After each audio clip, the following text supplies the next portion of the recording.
Alright, so we're going to get started on our project.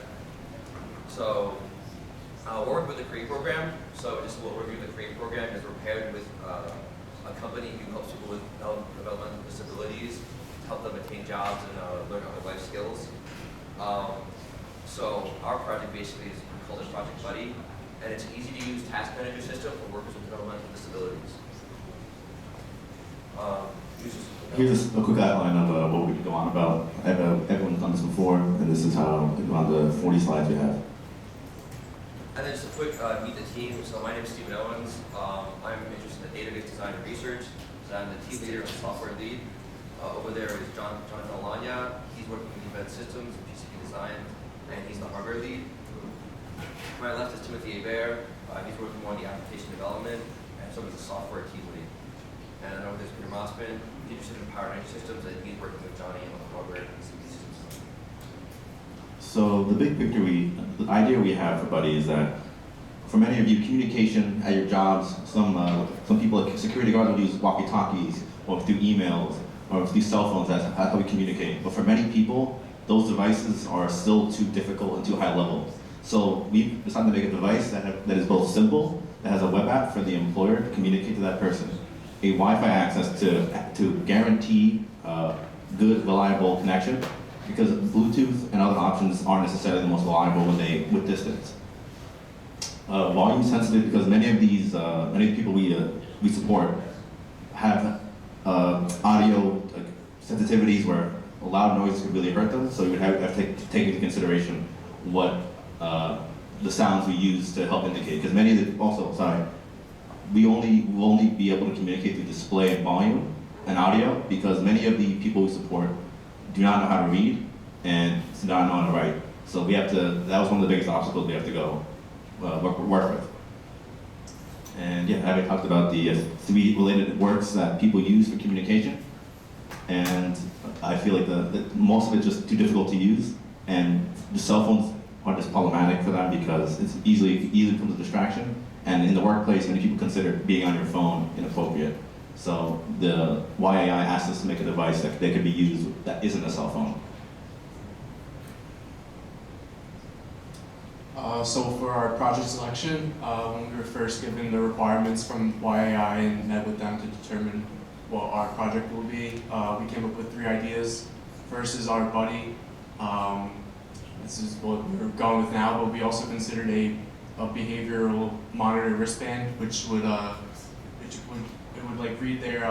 take readings like temperature and heartbeat sensors, and would be able to monitor how the people that are supported are progressing throughout the day. And then another idea was a cash register assistant, which would be pretty much an attachment or some type of idea to assist people that were working with retail or had to work at a cash register to help them quickly formulate and make change and stuff. But with our weights and everything, and after we did our analysis, we chose to do bUDDY since it had the highest score. So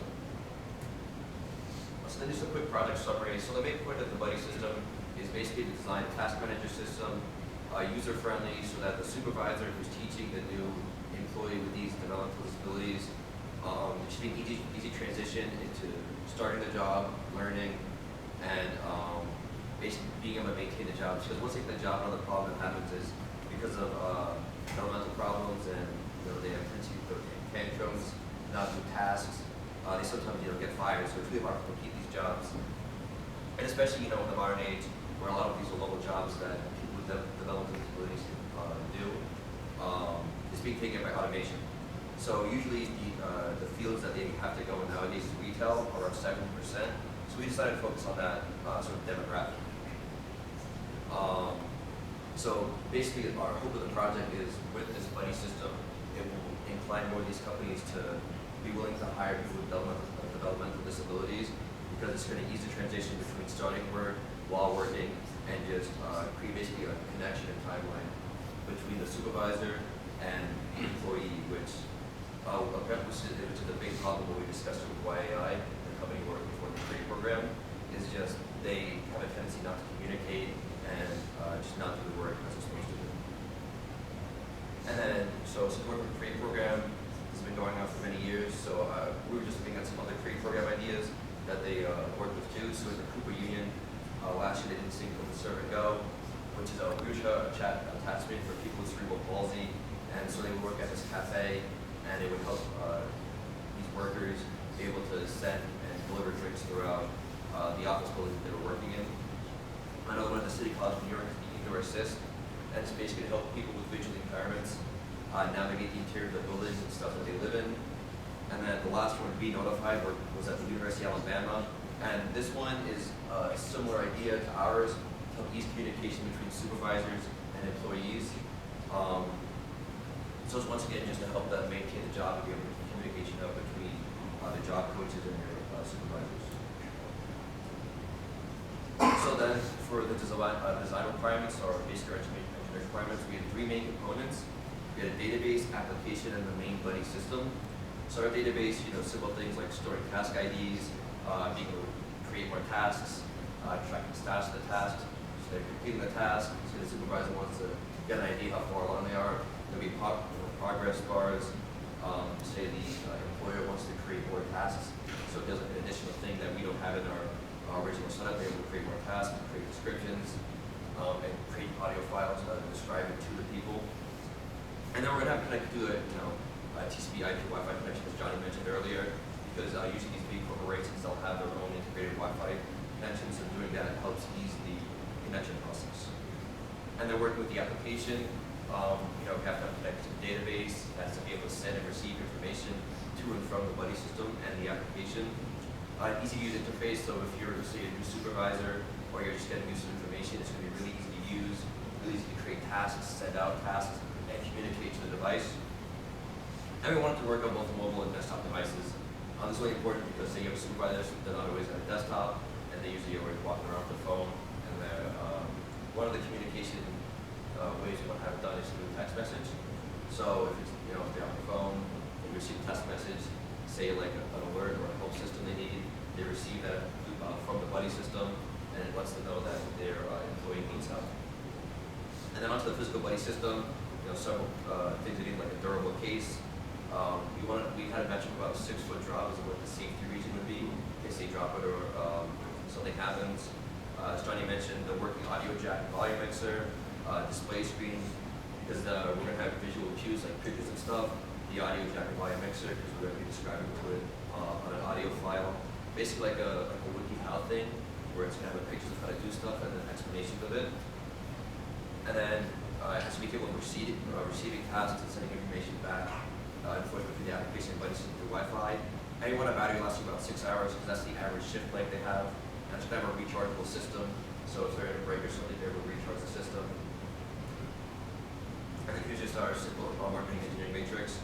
So we basically have 5 main components that we thought of, with emphasis on the ease of use, because like we mentioned before, we want to make sure that people who support the developmental disabilities are able to easily use this and not get distracted or frustrated while using it. And then once again, going down, we'll have the durability and efficiency, down to simplicity of the build and the cost. And then here's just a more in-depth objective tree. So once again, going to the 5 major points, and then just more important descriptions for each respective thing that we're going. Here's a brief system description of the bUDDY system. These are the 3 main components. The first is the bUDDY device. This is the physical encased microcontroller that uses separate modules to power the audio and display, and it is Wi-Fi enabled, and the people in possession of that are the people that YAI support, and they will be the main user in this system. Next is the bUDDY web application. This will be utilized by the managers and the admins, and this is made using Django, which is a high-level Python framework for web application development. And then there's the bUDDY database, which is made using SQLite 3, and this basically interacts with the web application to store the tasks and employee information to transmit to the bUDDY device. And here's the overall system architecture diagram. You can see that the manager wants to assign a task. So he goes to the web application, which pulls tasks from the database, finds the task they want to issue. It transmits the information of the assigned task to the bUDDY device over Wi-Fi, which relays the information to the bUDDY user. And once that user completes their task, they'll press a button which notifies the web application and the manager that the task is complete, so they know that that user is ready for another task. So the related theory, as of now, we haven't had to deal with too many equations, as we noted on the bottom. Above is the LED equation, just simply to figure out the electrical circuit, and to get that all connected, we would need resistors and other components. So that's just a quick, simple Ohm's law to figure out the necessary resistance needed to get the output voltage what we need for the LED light. We'll need more of these equations once we get more of our design down for our PCB board and everything, all the components that we'll be needing. But as of now, so we're And just a point, so we work with the CREATE program, so they're giving us a budget of $1,000, and they're giving us a card to use, but we haven't received that card yet, so we went with purchasing the funds. So all of our hardware is all theoretical, it's all on software and stuff, so we haven't been able to design actual any physical implementations of it. So that's why, we haven't really been able to go in depth on the hardware, and that's why, we work more on the software side of things. Yeah, we haven't been able to test anything. Yeah. Here's a data flow diagram. It's basically the data from how everything works. You see the manager wants to create a new task, and so they create that task, which is stored alongside all the other tasks inside the database, and then they go to the web application to assign that task. It pulls that task from the database, assigns it, finds the bUDDY device, assigns it to that bUDDY device, and from there it takes the task and it transmits it or communicates it through audio and a diagram. Because like we said, the users are sometimes illiterate, so it has to be done this way. And through the user completing the task and touching the button again, it notifies the web application that they are done with your task and ready for another. This will be describing the function of decomposition. For at level 0, we're just talking about the general bUDDY device, where the inputs are just the power. We have the rechargeable power, a lithium polymer 3.7 volt, 500 milliamp per hour battery. And the Wi-Fi signal will be coming from the web application or whatever device the employer is using. The output is another Wi-Fi signal sending confirmation, and the two other outputs would be to the TFT display and to the speakers or audio jack we'll be using. The functionality is just that the input signal signifies that the web application is sending tasks to the device. This is a diagram of the level 0 where you see the Wi-Fi signal, the battery, and there would also be a button for when the user himself is saying that that task specifically is done. And at level 1, we'll be talking about our microcontroller we potentially will be using, which is the Feather M0, which comes compatibly with a lithium polymer battery, which has very easy integration. There's no need for circuitry. It comes in with a regular USB, so we can just use any lithium polymer battery. Another input would be the potentiometer for volume, so the user can control the volume, and the button for the signals needed to tell the microcontroller that a task is being done. The output would be any binary signals to the other modules concerning either the amplifier for the speakers or for the green LED, which would just be used for power, or the display itself. Now the other module is the driver board that's needed for the TFT because the microcontroller we're using is not powerful enough to just power the display. The TFT has 40 pins and has really high resolution. And it's 7 inches, so it takes a lot of power. So we need a separate module to power that. Here's an example of the level 1 where we have the microcontroller and then the driver board, where the Wi-Fi signal enters, while the Wi-Fi signal is inputted to the microcontroller, which sends signals to the button, outputs to the button, to the green LED and the volume potentiometer, and on the bottom of the power supply that we'll be using, and the board, the driver board there, the power and output to the display. This is just the exterior design for how we plan on designing the device itself. As in the bottom left is the top view where you can see the button and the 7-inch display in the middle. In the top right is the right view from the side, the right side view where we have a side of this. At the top right is the bottom view where you would have the USB for recharging, the audio jack, and the speaker next to it. As you can see, the box itself is curved to make sure that there are no jagged edges for the people we support to hurt themselves. And then this other side view is just for the potentiometer. Now this is the rundown of some of the modules we'll be using. The Feather MO that I mentioned before, the 40-pin TFT display, I don't know why the words are kind of overlapping, but the Wi-Fi sensor, and this is some of the specs of the network to be using, and the encryption, and the driver for the display. The LED we'll be using to tell when power is on, the battery, the lithium polymer battery, and the resistor at the top right. This is a simple schematic representing how the modules are integrated with each other, and also how in the top right is the lithium and the battery, and the left is just a simple circuit for the LED, which uses 1.8 ohms, considering that there's a 3.3 volt output from the microcontroller, and it's connected to the ground. Okay, now for the software side of things. So first we go into the database design. So we try to keep the database as simple as possible because once again we mentioned running over complications. So there's 5 main tables we have. We have a user table and admin table, which is connected to a main employee table, which is going to hold the names and all the employee code and IDs for the admins and then for the users. And then basically how the system is going to work, as Tim described earlier, is database is going to have a bunch of employees.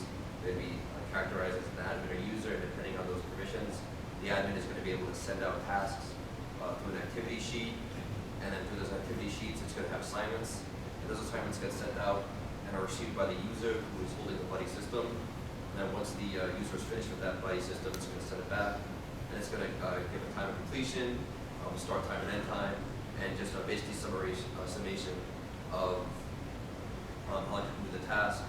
And then on the activity side of things, it's going to describe the task, it's going to have a name and description of the task, and they're going to be able to add more activities and tasks if need be.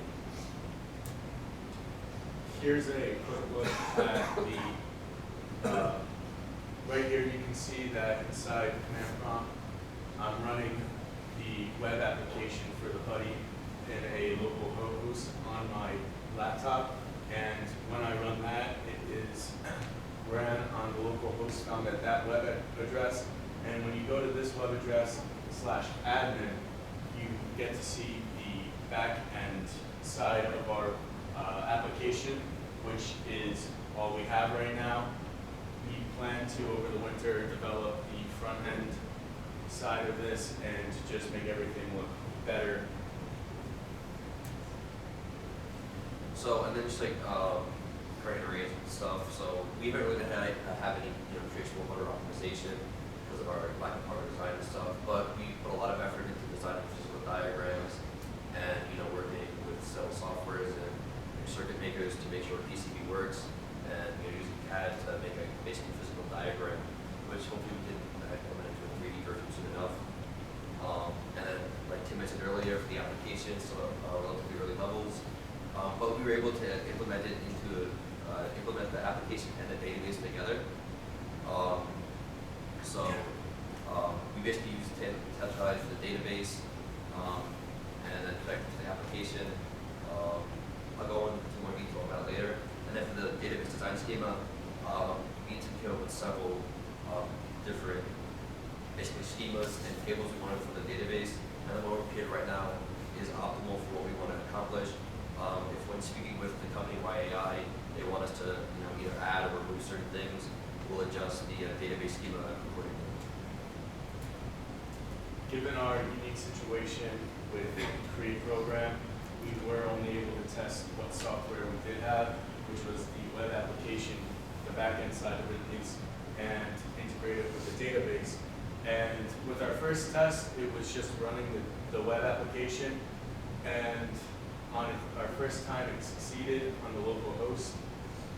Our next test was integrating it with a MySQL database, which is what we originally planned on using, since Steve and I both have a bit of a background with MySQL, but we were unable to get this to work even after some troubleshooting. And so our corrective action was to switch to SQL-like 3 database, because I found a tutorial on how to integrate a SQL-like 3 database with a Django web application. And so once we tested it with the SQL-like 3 database, we were able to get the database integrated with our web application. So then this is our project schedule and no-go milestone. This is a similar schedule to the one we had during our original proposal presentation, but we had to change up some of the dates, specifically on the hardware, on the software side. So for the database and application, we moved up our original integration schedule, combining the database and the application. We were originally going to do that maybe over the winter or at the beginning of January, but since our unique situation with the hardware, we decided to push that up and try and get more of the software developed. And then over the winter, we are going to develop the application more, start using real values for the database, and make the application look pretty, user-friendly GUI, and then once we start ordering the parts for the hardware design, we're going to get that going, and then hopefully we'll be able to implement that, and then get everything working. You see at the bottom there we have our test schedule, so we passed for the app and database connection, which we did successfully, and then the bUDDY database we're going to be doing somewhere near the end of February after the completion of most of the hardware design, and then the first full test is going to come at the beginning of March. And then, so our go-no-go milestone we managed to hit, as it mentions. So the completion of the database setup and schema, the beginning of the application design and integration of the database, which we were able to complete, and then the circuit physical design, as we showed earlier, EECE4 design. So we were able to complete all those. So we're at a good mark right now.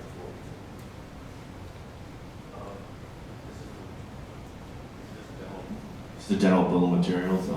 For some reason, in the download, once downloaded, the format's completely wrong. But yeah, actually, it's hard to explain here. But we have a case. Those are the dimensions we'll be using. The stereo jack, the microcontroller mentioned before, the driver, the lithium-ion battery, lithium polymer battery, the 7-inch 40-pin TFT display. The server allocation, which we've estimating at $120, 12 times for the year. Miscellaneous, just in case for any problems that come up. And the PCB board. There's more, but yeah, I don't know.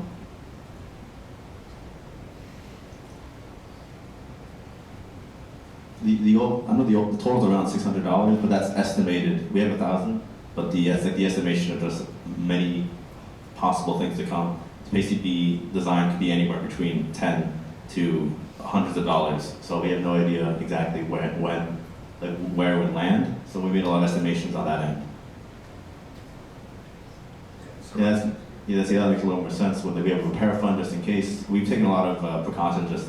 It's better to overestimate than underball it. That's the reason why the cost is so high already. And this is the justification for the different parts we're using. The metal cases for durability, because these devices can fall, and I've worked with people with mental disabilities, and many of them don't take care of their devices well, especially their cell phones or any general devices. The stereo jack is meant for the headphones, and also the speaker for just when there's enough headphones available.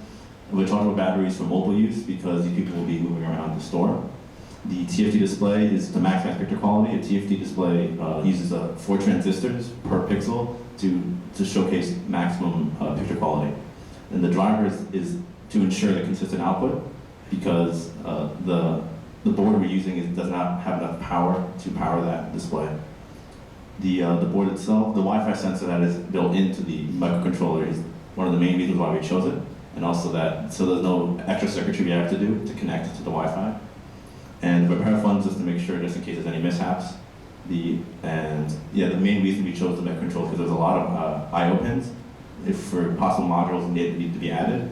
The rechargeable battery capability that's already built into the microcontroller, so that there was no need to add circuitry for a rechargeable battery. And there's a USB plug-in for programming and debugging, and also uses the Arduino IDE without being an Arduino. And the server allocation is, of course, to just in case we need to have server space.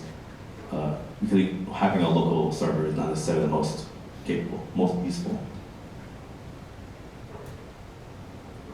A few things we've learned while working on this project is, well, for first, having to adapt to unexpected obstacles. We were thrown quite a curveball when we found out that we wouldn't receive our funding until next semester.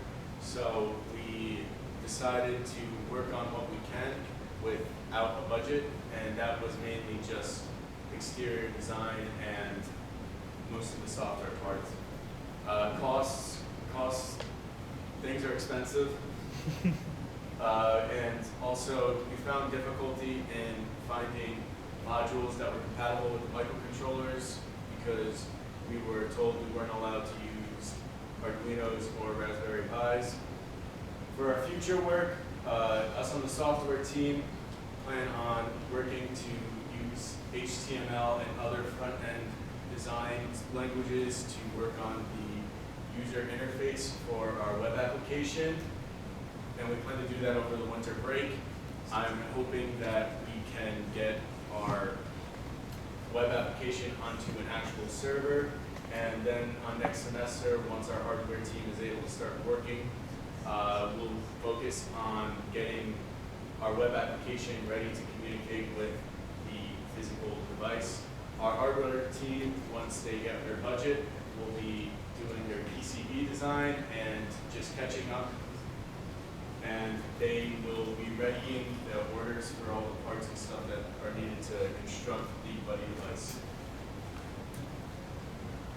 So some codes and standards that we have to follow. The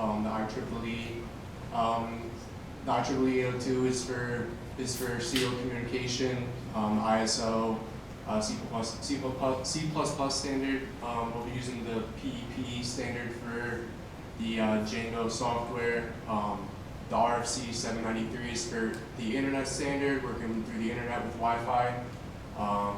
The RS 232 is a standard for transmission of data. So next we'll be talking about ethics. Some ethics that we will be considering. One of the main questions is who's using the system. We have to consider everyone using the system, whether it's whether it's the admin or one of the people that we support using the device. This project can't infringe on any previous projects or any patents that are already out there. The requirements that were given to us from YAI need to all be met. And again, just making sure that it follows all codes and standards. I briefly put the IEEE Code of Ethics. We'll be following these, of course. Specifically, number 1 we'll be following, and numbers 8 specifically treating all people regardless of race, religion, gender, disability, specifically age. And we'll be following all these standards just to be up to date. Just our references, we have this with you. But, yeah. Any questions? Okay, thank you.